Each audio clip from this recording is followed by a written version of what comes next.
Welcome to the New Orleans Saints podcast, presented by Rouse's Markets. You'll hear from players, coaches, broadcasters, and writers that cover the NFL daily. The New Orleans Saints podcast starts right now. Here's your host, Erin Summers. Welcome into the New Orleans Saints podcast presented by Rouse's Markets. I'm Erin Summers. The Saints take on the 49ers in week 2, 12 o'clock at the Superdome. Be there this Sunday so you can cheer on the team. They're looking for the first win of the season. Almost had it last week against the Cardinals. It was a great game, really exciting towards the end. So we definitely need everyone to show out and be loud on Sunday. We've been watching a few injuries for the Niners. It looks like quarterback Mac Jones will be stepping in for Brock Purdy. And tight end George Kittle is out after being placed on IR. We're still watching wide receiver Juwan Jennings. He is dealing with a shoulder injury, but it looks like he's likely to go this Sunday. As far as Kittle goes, he had 4 receptions for 25 yards and a touchdown in the Week 1 game against the Seahawks before leaving with that injury. It'll be the 6th season that Kittle's missed multiple games with injuries. And get this, San Francisco is 6-12 without Kittle since 2019. They're 0-3 since 2023. Definitely a big factor in their offense. Coach Moore said that the Saints are preparing for the Shanahan system. That's the offensive guru over there for the 49ers and their head coach. They're preparing for that entire system and then adding in a few different things depending on which quarterback might play.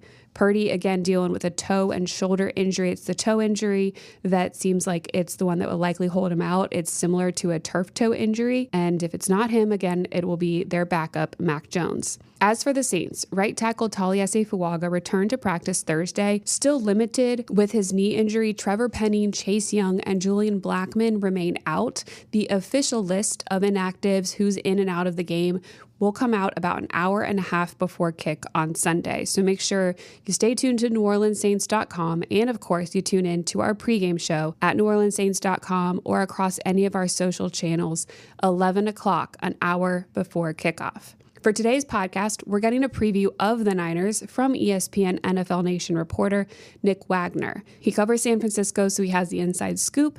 And then we'll talk to this week's 50-50 raffle beneficiary, NAMI, the National Alliance on Mental Illness. Let's start with Nick Wagoner and the latest on the Niners. Nick, thanks for joining me on the New Orleans Saints podcast. We heading here to New Orleans this weekend for the big matchup in the Dome. Week 2, how are we feeling? Boy, a lot has changed. If you'd asked me that a week ago, my answer would have probably been very different than what it is today. But it has been a wild week for the 49ers. You know, they get a really dramatic win in Seattle against a division rival on the road, and they really didn't get a whole lot of time to celebrate it just because that win came at a great injury cost. They lose George Kittle, who's now on injured reserve, has to miss at least the next 4 games. Brock Purdy is really more of a week-to-week proposition. Looks very unlikely that he's going to play on Sunday in New Orleans. So a lot of moving parts. I know Saints fans can relate to that. The 49ers had a lot of that last year as well. I think they thought maybe they made it through camp. You know, they had injuries in camp, but it wasn't a lot of like long-term things. So guys were coming back. But, you know, it just never lasts in this league. And that's kind of the unfortunate reality. And so 49ers in a position right now where they're going to have to try to patch it together and try to steal a win in New Orleans this week. When you look at those offensive weapons that may not be on the field, obviously won't see George Kittle, but Juwan Jennings, and then Brock Purdy and what he's able to do.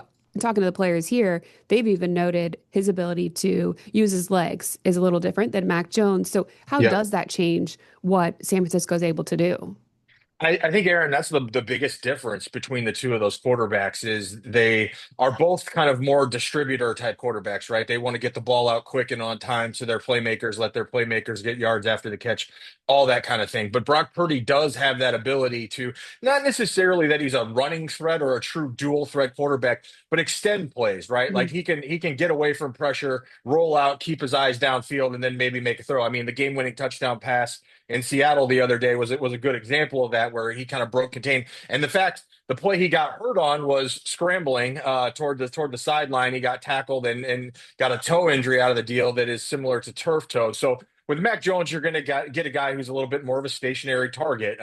He made some sort of joke in training camp because there was a practice where he took off running, and people were like, "Yeah, Mac, you're not exactly the fastest guy," and he was comparing himself to Forrest Gump or something. I guess Oh the no. Alabama ties there were being made, but yeah, so that is going to be more. He's more of a pocket quarterback, going to try to get the ball out on time, and he had a really good camp. Mac Jones, obviously, the story with the 49ers goes way back to 2021, coming out in that draft. A lot of people thought the Niners, after trading up to number 3, were going to take Mac Jones.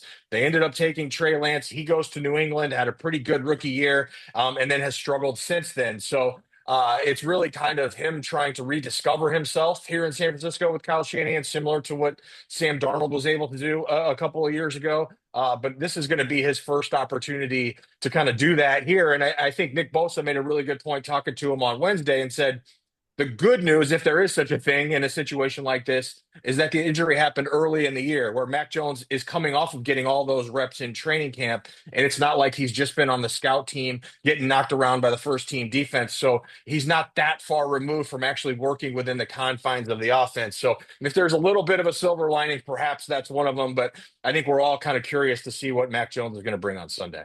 You always have a huge threat there when you have Christian McCaffrey and what he can do. And that's a great safety net, I think, for any quarterback that's sliding in right there. How has he looked? Because there's always been the question marks around him and his health and his availability.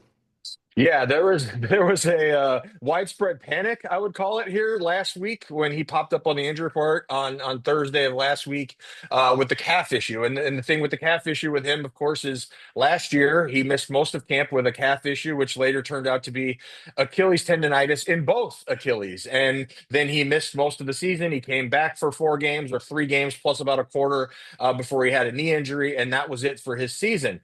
The difference is this year he was able to get through training camp without any real issue. He was participating and kind of ramping up as the camp went on. And then that popped up last week, and he didn't practice on Friday, but then he goes out and plays against the Seahawks. And I think he had like 56 snaps and 31 touches. So not exactly easing him back into the Mhm. mix as that goes, but he looked really good. He obviously very involved in the pass game as well, particularly when you get a quarterback like Mac Jones, who's starting that safety valve without having George Kittle around in particular. I would think McCaffrey would be very involved in the pass game again. So it looks like he's okay for now. I think the Niners still, and probably to some extent, are holding their breath every week just because you never know when it comes to those types of injuries. They can be very tricky, but Christian McCaffrey doing everything he can. He's always been kind of maniacal about taking care of his body, maybe to his own detriment sometimes.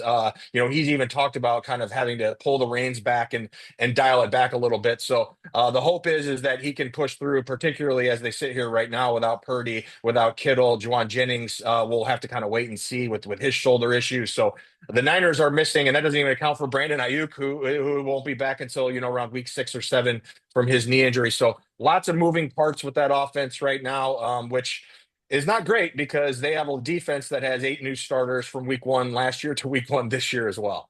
Speaking of the defense, you went out and got a new defensive coordinator there as well. Seemed like it was him or bust. Like the 49ers wanted Robert Saleh to come in and be their guy to take over. How has he done with so many new pieces and a young defensive core? Yeah, it's really interesting because, yes, to your point, Robert Saleh was the guy they identified early. They said, we want to bring him back. They had a lot of success with him in his first stint going to the Super Bowl, and then he goes and becomes the head coach of the Jets. But, throughout training camp, Robert Saleh would get asked, what are your expectations for this defense? How do you kind of go about coordinating a defense when you have so many young players, whether they're starting or they're backups, they're new and you don't know what to expect. And Robert Saleh used the phrase "we'll see" like 100 times. I mean, it was a lot of like, we're just going to have to wait and see. You throw the kids into the deep end of the pool and hope that they can swim, kind of thing. And last week before the game, I asked him, I said, Robert, you keep saying "we'll see." Like, what is that like to not know? And he gave a really good answer about the idea being that you see these guys every day, you believe in them, but you can't really know until they go out and play. Well, you have at least a small sample now from that Seattle game. And they played really well. I think they gave up 230 yards of offense. Only 150 of those were passing and 3.2 yards a carry in terms of the run game, which was a huge issue last year with stopping the run. So there's promising things there, but they also, I think a lot of them would tell you they didn't play as well as the numbers might show. They were very good on third down. They had a couple of timely takeaways, which makes it all look a lot better at the end of the day. But it is still going to be growing pains, I think, on that side of the ball. But again, as I looked at this team going into the year, the thing I kept coming back to was, is at least in the early part, they're going to need that offense to carry a lot of the load because you don't know what you're going to get from that defense week to week. But now, as we sit here, given all the injuries and things like that, there may not be as much room margin for error, I should say, for that defense moving forward, at least here for the next few weeks, because the offense is also going to be a question mark. You mentioned turnovers and the takeaways that the defense was able to get against Seattle. That was something we didn't see in the Saints-Cardinals game. There are no turnovers, no takeaways offensively and defensively for the Saints, which is good. And then also the defense said that they needed to force some of those takeaways. How big of a factor do you think that that's going to be in this upcoming game?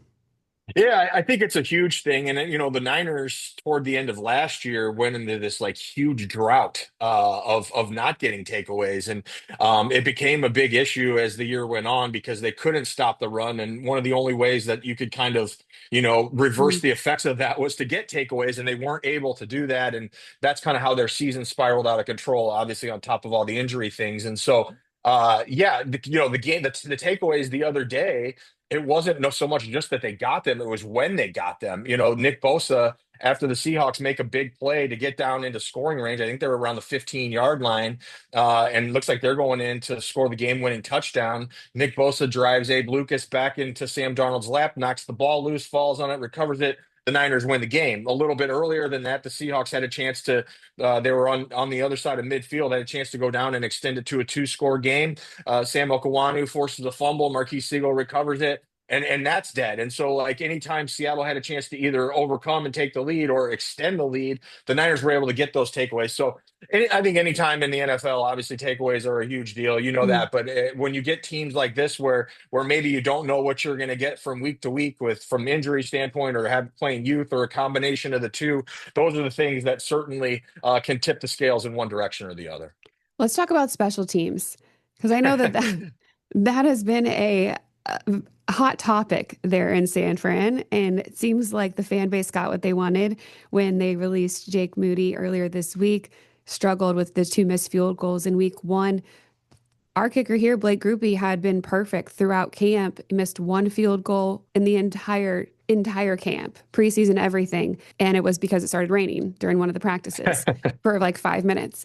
But then, you open up first week and he misses a field goal. And it was, I think, shocking for a lot of our fan base. So where do things stand there with the kicking game? Yeah, special teams last year, and it wasn't just the kicking situation, it was everything. It was coverage units, it was punting. They were the worst in the league by a fair margin. And especially early in the year, it cost them some divisional games, a game at the Rams, a game against the Cardinals, games that they should have won, that might have turned their season. Maybe it would have still played out in the way that it did. But special teams has been an issue. And kicking was kind of the centerpiece of that because it's the most black and white, right? Like, at the end of the day, if you want to know if the kicker did his job, it's the one job in football where you can look at a box score and say yes or no based on that, right? But Jake Moody, he started off last year really well. He was 13 to 14, and then he hurt his ankle, his right ankle, his kicking ankle. He had a high ankle sprain. He missed some time. He came back in week 10, and he was just frankly never the same. And from week 10 of last year to the Sunday, he was 12 of his last 23 on field goals. So just a little bit over 50%. The next closest kicker, so the next worst kicker from him, was 11 percentage points better than him. That's the distance between last and second to last. Forget like middle of the pack or the best. And so it really just kind of became an academic thing. And, the 49ers used a third-round pick on Jake Moody, number 99 overall. They felt like he might have been like the last piece they needed to kind of push them over the top in 2023.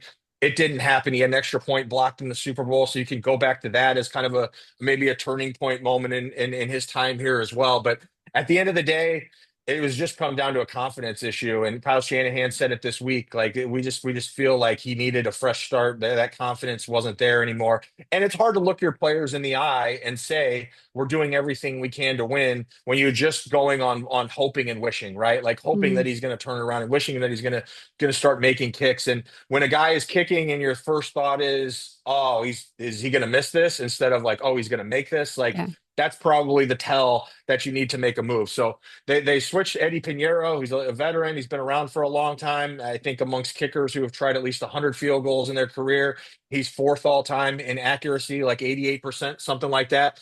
The flip side of that, he hasn't been great on extra points, at least since they moved it in 2015 to make it a little bit longer. That's been a little bit of a bugaboo for him. So I think the Niners right now are just hoping to find someone who that is reliable, not necessarily like, oh, he's going to go bomb 60 yarders, just someone between, 20 and 49 yards can consistently make kicks and give them a chance to go win games. How much is that going to be considered when you're in the middle of a game and you're deciding whether you're going to kick, or how much pressure does it put on the offense? Yeah, I mean, it played out in real time in Seattle the other day. Jake Moody missed a 27-yarder early in the game, clanged it off of the left upright.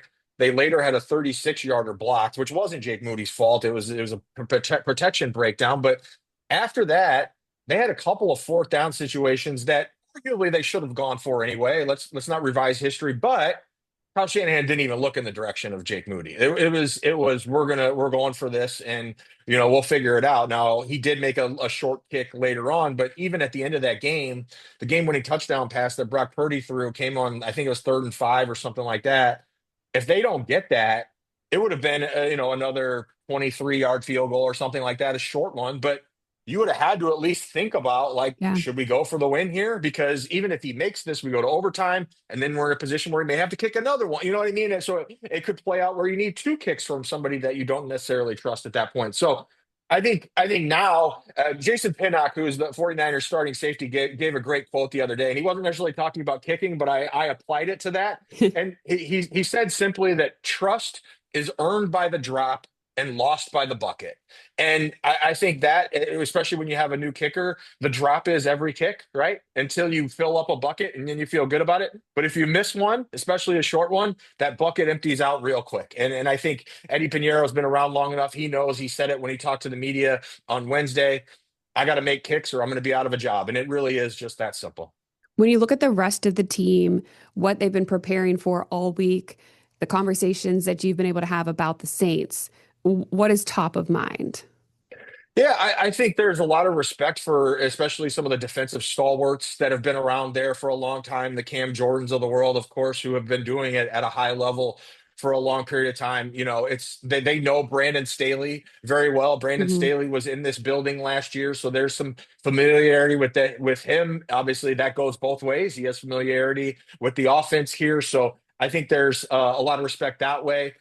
Offensively, the Niners don't really necessarily know exactly what to expect because there have been, as you know, some moving parts. They still have a lot of respect for Alvin Kamara, who's been doing at a high level for a long time as well, but maybe not as much familiarity in that regard, maybe as there would have been last year when you had a Kubiak running the offense. So Mhm. there's a little bit of the unknown there. These teams, it seemed like, Aaron, you can correct me if I'm wrong. It seemed like they used to play each other every year, just by Yes. the way the schedule worked out. But it's been a few years now.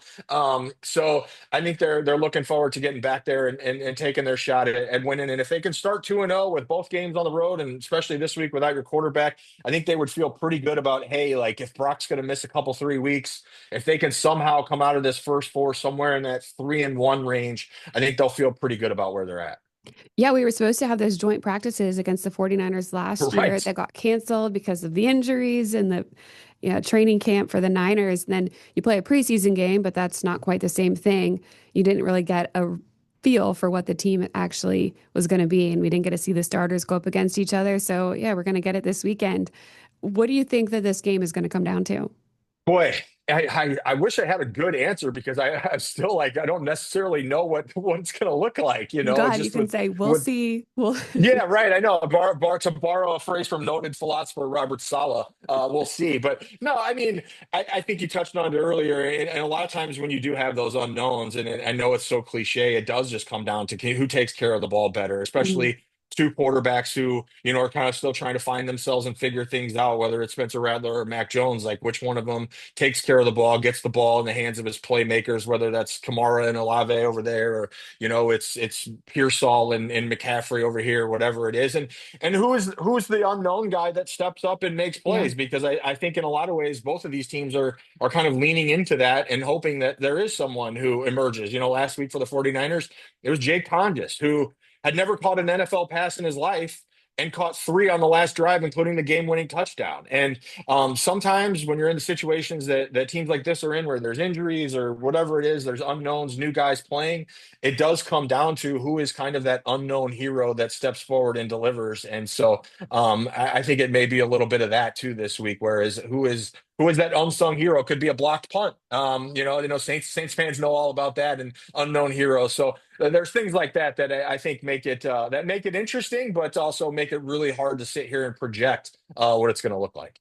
Yeah, it's week 2. It's still very early in the NFL season, very early in head coach Kellen Moore's era here. And I think that he's going to even tweak some things that he did in week 1. So for all of us, I think we are going to just kind of sit back and have to watch the show and see what happens. But I appreciate your insight. Good luck the rest of the week. And this weekend, getting here to New Orleans, are we going to be able to see you? Yeah, absolutely. Looking forward to it. I always love coming down there. I don't know how I'm going to feel about it in September in terms of the heat and humidity.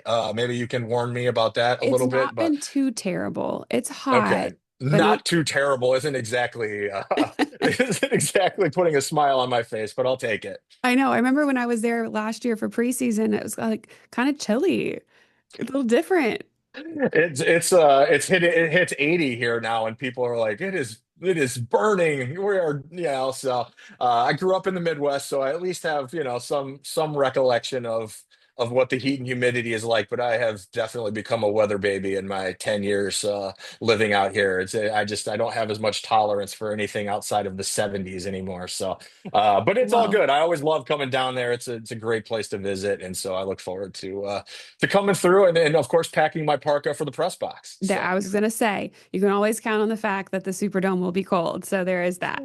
absolutely, yes, it is. The how do you pack for this trip when you have a 4 hours in the press box versus the outside? So it'll be fun packing a whole suitcase with a little bit of everything, every season accounted for, right? Hey, there So you go.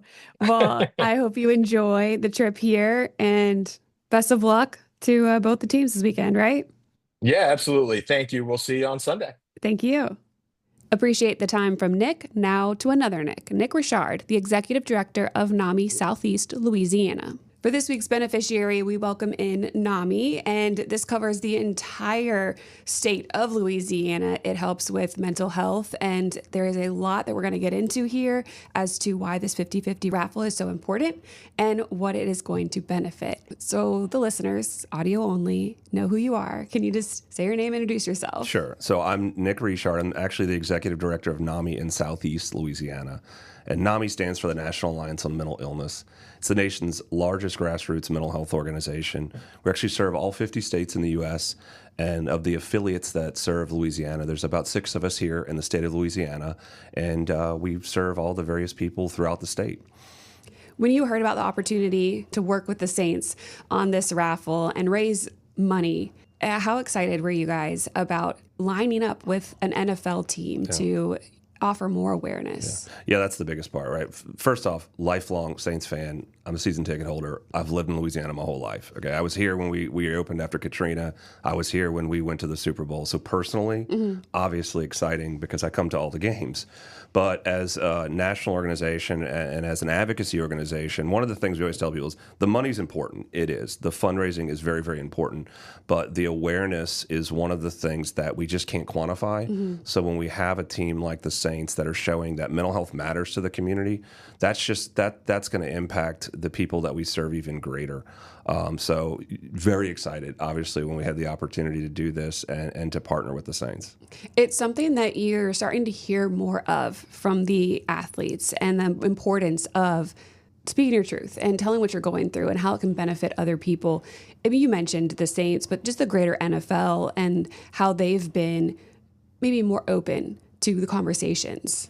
Yeah, so I look at some different statistics and why this matters, right? And I'm going to talk about youth for a second, because a lot of kids look up to athletes. And being a former athlete, I understand the mental tolls that it certainly can play on you, and the resilience that you have to create to be a successful athlete. But so historically, over the last, 15 years, our adolescent suicide rates have been pretty high. Up until recently, this last year, that we're seeing federal data where actually for the first time ever, we're starting to see a decline. And I roll that around to, you go, why? It's exactly what you said. It's because we're seeing athletes, we're seeing people talk about it. We know that talking about this, letting people know that it's okay not to be okay, it's okay to talk about this, this is what's going to have us decrease these suicide rates and increase healthier communities, and letting people know it's okay. It's all right. We're all human. We all struggle, but let's struggle together. Let you get some help. One of NAMI's taglines is "You are not alone." Right? And if we do anything, one of the greatest things that we do is we take phone calls, we take emails every single day, and we let people know that you are not alone. You do not have to walk this by yourself. We'll walk it with you. What are some of the ways that you are reaching the community here, especially in Louisiana? Yeah, and it kind of ties into what the funds that are raised for this go into. So we believe at NAMI that we do not want money to be a barrier to individuals getting the support, the education, the resources they need. So all throughout the state, we provide support groups for family members, for parents, and for individuals living with mental health conditions. These support groups are free, they're open, and they're actually led by volunteers who themselves have walked that journey. In addition to that, we also produce education classes. These are evidence-based. These are national education classes. And it teaches family members or the individuals with the mental health condition, not only, it's kind of like auditing a college course. Again, free. We make sure that all those materials are free, that there's no cost for these individuals. And then we have classes for parents. Again, it's hard enough to be a parent. But to be a parent and to have a child with a mental health condition, navigating the system is even more complicated, and it's isolating. So our organization provides free support groups and education classes to ensure that those individuals have the support that they need. If there is somebody out there listening that falls into one of those categories, wants to know some more information about you, how can they access that help? Yeah, I always tell people, one of the things I always say is, like, you don't even have to know what you're calling about, right? You don't even have to know. The calls to us can be anonymous. You don't have to give your name. You just look up NAMI. NAMI, we have a national organization, and it can direct you to wherever you live. Again, I primarily serve the 9 parishes in southeast Louisiana, but we have NAMIs all across the state and all across the country. And again, NAMI has a helpline there. And I'd also, talk about, there's a National Suicide Prevention Lifeline, 988, 3 simple numbers that are there for any individual that's struggling. So again, you can find us, you can find our national organization on social media, you can find us on the internet, you can find us anywhere. But just, if you can do anything, just reach out, whether it's for you, whether it's for a family or a friend, or if you just want to get in and help people in your community, reach out to us. We have volunteer opportunities for that. You mentioned a couple ways that you utilize the money, or would, but with this 50-50 raffle and hopefully all the money that's going to be raised by these Saints fans, what specifically would they be buying into here? Well, they're going to be buying into those education support groups. Again, it costs money to train people. It costs money to produce these materials for individuals. We have to market it. We have to let people know we're out there because, again, as we talked about, there's a stigma to this, and we have to fight pretty hard sometimes to get the voice out, to let people know that these resources are here. So the majority of the funds go into that. There's another program that we do. It's called Mental Health First Aid, and essentially it's like CPR and first aid, except it's for mental health conditions. We work with our schools and other entities throughout the communities to make sure that people are trained, that they're confident if they see someone in a mental health crisis, and they're trained to de-escalate that individual and get them to the most appropriate resource. So again, the majority of the funding for this is going to go towards supporting families and people with mental health conditions in crisis, and educating them and making them a healthier, happier family. What do you like about your job, or what draws you to this? What draws me to it? And you're gonna hit me with that one. All right. So I wasn't prepared for that one, but I like it. I've been doing this work in mental health for 20 plus years. I've been the executive director. It'll be 17 years in December. And what I love about it is, one, these kind of conversations, first off, because you're letting people know that this is important enough to talk about. So to me, this drives me right here. But also to know when we have people who come back and say that, we've heard it time and time again, we've literally saved their lives. On the one hand, it's upsetting that we don't have more resources in place. On the other hand, I'm seeing the growth and I'm seeing our communities care. And again, the New Orleans Saints care enough about mental health that we're here talking about it. Like, if that doesn't get you excited, all these individuals are going to donate money because, they want to win, but they also want to support what we're doing in the community. That's what gets me excited, and that's what gets me going, because it shows to the people struggling that they matter, that they're not alone, and that the community cares about them. Mm-hmm. Well, I appreciate you coming in here today. I know it's a very important cause. It's something that I've dealt with my entire life, dealing with mental illness. So I appreciate it. I'm always here to help get the word out, talk about it, because I do think it's really important for people to understand, like you said, that they're not alone. And you never know who might be dealing with something. That's right. Well, thank you for letting me talk about it. And again, thank you for highlighting this issue. And we always want people to know, no matter where you are, you matter. We're here for you. Please just reach out. You do not have to walk this journey alone. Thank you so much. Thank you. To participate in the 50/50 raffle, you can head to saints5050raffle.com, and that is just 5050. You don't have to type out 50/50. So, saints5050raffle.com. That does it for today's episode. Enjoy the weekend. Don't forget to put on that black and gold and come out to the Superdome, 12 o'clock against the Niners. Go Saints! Thanks for listening to the New Orleans Saints podcast presented by Rouse's Markets.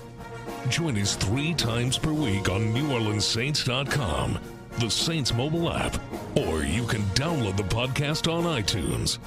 We'll see you next time, right here on the New Orleans Saints podcast, presented by Rouse's Markets.